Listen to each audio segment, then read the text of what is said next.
तीनों काम चौकीदार, वफादार और रखवार, ये तीनों काम पासवान जाति के लोग ही करते थे। एक एक्ट बनाइए, कानून बनाइए कि जो चौकीदार समाज के लोग हैं उनके रिटायरमेंट के बाद उनके परिवार का जो उत्तराधिकारी है उसी को ही चौकीदार पद पर रखा जाए। बिहार सरकार दलित विरोधी सरकार है। मैं आए दिन बिहार में लूट, हत्या, बलात्कार। हम लोग कोई साधु के जमात नहीं है। राजनीति करने वाला व्यक्ति साधु का जमात नहीं होता है। यशराज जी की भी पॉलिटिक्स में आने की बातें काफी ज्यादा तेज हो गई है। क्या विधानसभा चुनाव जो होने वाला है उसमें दिखेंगे वो? देखिए, डॉक्टर का बेटा क्या होता है। नमस्कार, आप देख रहे हैं देशवा न्यूज। आपके साथ मैं हूं राजनंदिनी। चौकीदार दफादार वाले मुद्दे को लेकर एक बार फिर से पशुपति कुमार पारस जी का एक बयान आया है, जिसको लेकर आज हम लोग सीधी बातचीत कर लेते हैं पशुपति पारस जी से और उन्हीं से जान लेते हैं कि बयान क्या दिया है और ये जो मुद्दा बीते कुछ दिनों से ठंडा पड़ गया था उसे फिर से अपने बयान के माध्यम से इन्होंने जगाया है। सर, पहले तो आपने बयान क्या दिया चौकीदार दफादार वाले को लेकर? देखिए, बिहार में जो चौकीदार, वफादार या रखवार, रखवार तो खैर गांव घर में है, ये तीनों पद पर सदियों से, मुझको लगता है कि तकरीबन 1000 वर्ष पूर्व से ही एक जाति के लोग ही चौकीदार हुआ करते थे। खासकर पासवान जाति, जिसको साधक कहते हैं, पासवान जाति के लोग इस चौकीदार के पद पर रहा करते थे। और जिस समय इस लोगों का जो वेतन था 10 रुपया था, 12 रुपया था, 15 रुपया था, उस समय से चौकीदारी में जो लोग भी था वो पासवान समाज के लोग रहते थे। इवन कि अंग्रेज के जमाने में भी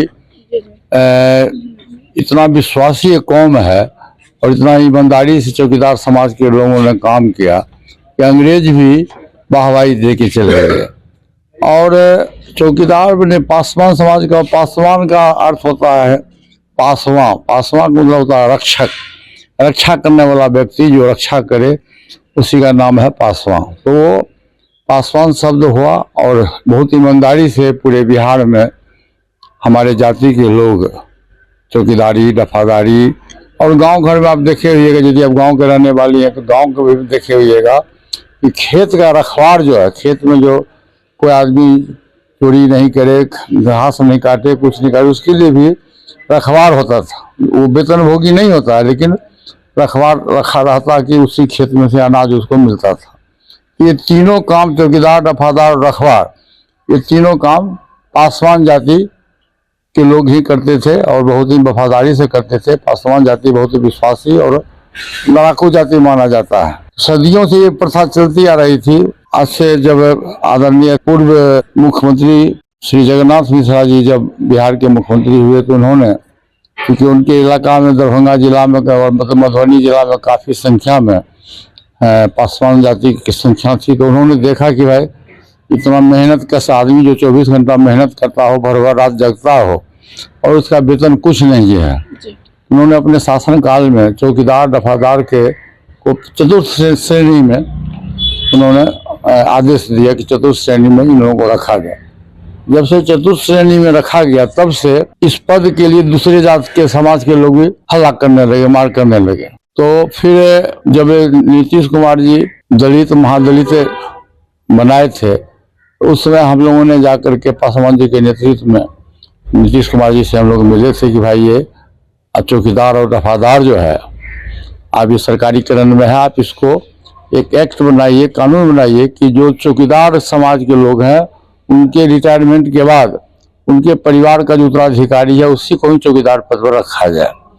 तो उन्होंने कृष्ण हॉल में हम लोग प्रोग्राम किए थे 14 अप्रैल को, उसमें मुख्यमंत्री जी ने घोषणा भी किया था और तकरीबन 2-2.5 वर्ष तक उस घोषणा का पालन भी हुआ। लेकिन विगत 6 महीना पूर्व में देखा गया है कि बिहार सरकार के द्वारा प्रत्येक डिस्ट्रिक्ट मजिस्ट्रेट से जो वैकेंसी मांगा गया है उसमें नोटिफिकेशन जो हुआ उसमें सीट पद को जनरल कर दिया गया कि अब इसमें रिजर्वेशन नहीं होगा।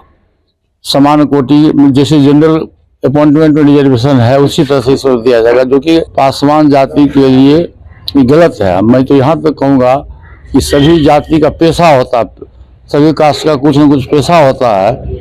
ये पासवान का भी पेशा है चौकीदारी करना। यदि पासवान के साथ अब इस तरह के बिहार सरकार के द्वारा जो आदेश जारी हुआ है, ये पासवान समाज के लिए इसके मौलिक अधिकार का हनन हुआ। मैं निश्चित रूप से कहूंगा कि मौलिक अधिकार का हनन हुआ। और इसी के तहत चौकीदार दफादार संघ विगत 6 महीना से धरना प्रदर्शन अपनी लड़ाई जारी रखे हुए है। हमसे भी काफी संख्या में लोग उसके अध्यक्ष, राष्ट्रीय अध्यक्ष, सचिव, प्रधान सचिव सब लोगों मिले। तो अंत में हमारा एक दलित सेना है, जो एक दलित संगठन है, जो उसको पूरे देश में दलित संगठन है। पासवान जी 1983 में दलित सेना का गठन किए थे। उसमें दलितों पर बहुत अत्याचार हुआ करता था। और आपको याद होगा कि साउथ में, दक्षिण भारत में पहले भी और आज भी दक्षिण भारत में छुआछूत की भावना थी। दलित को कुर्सी पर बैठने नहीं दिया था। परसों तरसों के अखबारों में मैंने देखा है कि अरवल में कुछ दलित परिवार के लोग कुर्सी पर बैठ गया, उसको पिटाई किया और पिटाई करने के बाद एक वृद्ध व्यक्ति मर गया। ये अभी भी दलित के साथ में अत्याचार है। दलितों के साथ अभी भी अत्याचार हो रहा है और इसके लिए आप स्टैंड ले रहे हैं। परसों की घटना है, अरवल बगल में, पटना के बगल में अरवल है, और वहाँ कुर्सी पर बैठ गया दलित, और उसके साथ में दुर्व्यवहार किया, उसके साथ मारपीट किया, और उससे एक वृद्ध दलित परिवार के लोग मर भी गया, जिस पर बिहार सरकार ने कोई एक्शन नहीं लिया। तो इस ढंग से बिहार सरकार दलित विरोधी सरकार है। मैं ये कहूंगा कि बिहार सरकार दलित विरोधी सरकार है। आए दिन बिहार में लूट, हत्या, बलात्कार काफी संख्या में हो रहा है, और इसमें तो सबसे अधिक संख्या दलितों का है। अब बिहार सरकार पे सवाल उठा रहे हैं सर, और अभी बिहार में डबल इंजन की सरकार है। और इधर सरकार से मतलब नहीं, हम अपने जात के अधिकार को मांगेंगे। सरकार किसी की भी हो, हमारी भी सरकार हो, लेकिन जो हमारा अधिकार है, जो हमारा जात है, समाज में पिछड़ा वर्ग है, शोषित है, पीड़ित है, दलित है, सामाजिक दृष्टिकोण से, आर्थिक दृष्टिकोण से, शैक्षणिक दृष्टिकोण से कमजोर है। बाबा साहब भीमराव अम्बेडकर जी के द्वारा जो संविधान बनाया गया, संविधान में क्या लिखा गया? जो सामाजिक दृष्टिकोण से, आर्थिक दृष्टिकोण से, शैक्षणिक दृष्टिकोण से जो समाज कमजोर है, उसको दलित के सूची में रख करके उनको रिजर्वेशन दिया गया। और ये भी दिया गया उसमें कि जब तक समान जाति के समकक्ष जाति नहीं होता है, तब तक वो रिजर्वेशन कायम रहेगा। एक बात आप जान लीजिए, भारत का जो संविधान है, उस संविधान में जो व्यवस्था है, उसके मुताबिक आप धर्म बदल सकते हैं, लिंग बदल सकते हैं, औरत मर्द हो सकता है, मर्द औरत हो सकता है, धर्म बदल सकते हैं, हिंदू मुसलमान हो सकता है, मुसलमान हिंदू हो सकता है, लेकिन आप जात नहीं बदल सकते हैं। जिस जात में जो पैदा लिया है, मरते दम तक उसी जात में कहलाएगा। तो दलित समाज में पासवान समाज का लोग है, पासवान जाति का लोग है, तो इसलिए पासवान जाति के साथ में बिहार सरकार के द्वारा न्याय नहीं बरता गया है। इसीलिए हमारा आंदोलन चलेगा, और हम लोग इसी महीने के अंत में, अभी डेट निश्चित नहीं हुआ, इसी महीने के अंत में हम लोग धरना प्रदर्शन करेंगे। चाहे उसमें पुलिस को जो करना, लाठी चलाना है लाठी चलावे, बिहार सरकार को जेल भेजना है जेल भेजे, लेकिन हम लोग उसके लिए तैयार हैं दलित सेना के बैनर के तले। सर, एक आखिरी सवाल होगा कि एनडीए की ओर से लगातार प्रतिक्रियाएं आ रही हैं। एक और सर पर विधानसभा का चुनाव है, और ऐसे में एनडीए के कुछ घटक दल है, चाहे जदयू हो, बीजेपी हो, इस बयान को दे रहे हैं कि वो हिस्सा नहीं मान रहे हैं। और बीते दिन हमने सुना कि आपने ऐसा बयान दिया कि 243 सीटों पर मजबूरन अपने उम्मीदवार को उतारेंगे। स्पष्टीकरण दें आप सर। देखिए, हम लोग कोई साधु के जमात नहीं है। राजनीति करने वाला व्यक्ति साधु का जमात नहीं होता है। और हमारी पार्टी है, मेरा संगठन है, पूरे देश में है।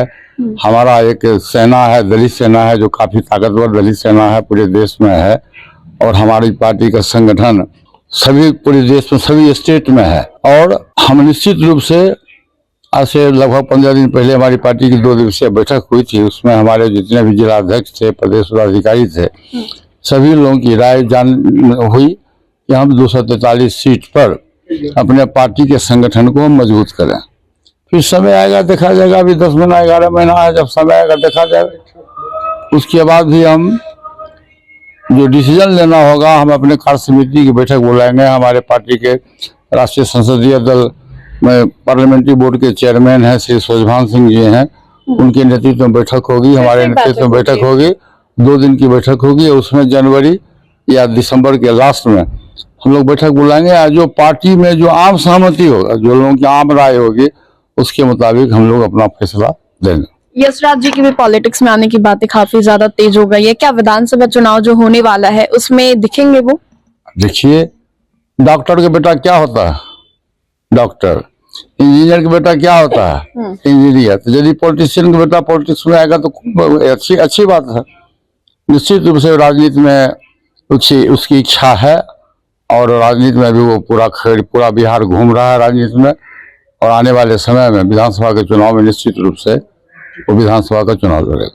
ठीक है सर, बहुत बहुत शुक्रिया। तो हमारे साथ बातचीत करने के लिए पारस जी थे, जिनसे कई राजनीतिक मुद्दों पर हमने बातें की, चाहे वो पार्टी में एनडीए में है या नहीं इसको लेकर भी, और जिस तरीके से यश राज जी की डेब्यू की बात चल रही है कि राजनीति में वो डेब्यू कर सकते हैं उसको लेकर भी। फिलहाल के लिए इस अपडेट्स में इतना ही, हम दोबारा जुड़ेंगे। धन्यवाद।